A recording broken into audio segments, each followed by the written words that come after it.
Hello there. Millions of people will be on the move across North America this week for the run-up to Thanksgiving. It looks like we could see some transport problems across eastern areas because of the cold weather.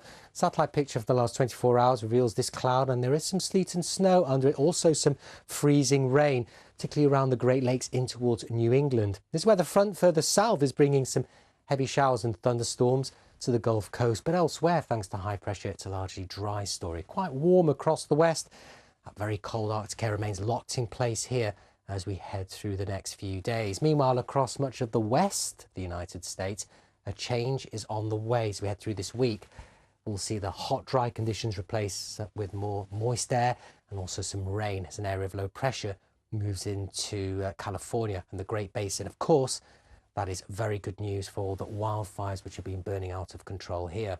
Temperature-wise, you can see on Monday, no higher than 1 or 2 degrees there for Montreal. So it does stay cold across the northeast, at least drive some sunshine for Thanksgiving Day itself. Across the west, though, it'll turn a lot more unsettled with some pretty heavy rain at times. Now, over into the South Asia, we've got the satellite picture which shows more heavy rain and thunderstorms pushing northwestwards into southeast India and Sri Lanka. Now, this next depression is likely to bring another bout of flooding downpours to an area which has already seen a lot of rainfall. So there could be some flooding in Chennai and Colombo for the next 4 or 5 days. It stays very wet here, but it's a different story further north across India and into Pakistan. Dry, sunny and hot.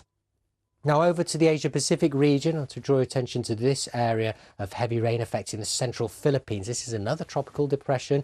It's going to bring some flooding downpours through Tuesday, and then on Wednesday it'll exit out into the South China Sea and move westwards into the direction of central southern Vietnam. We've already seen a lot of heavy rainfall here, so any more rain is likely to cause some flooding towards the end of the week.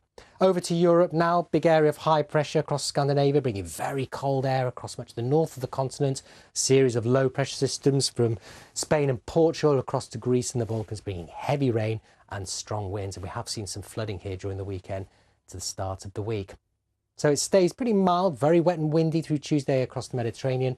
Very cold with a bitterly strong easterly wind right across North Europe and across the British Isles. Temperatures remaining in single figures here, and we're likely to see some sleet and snow mixed in too.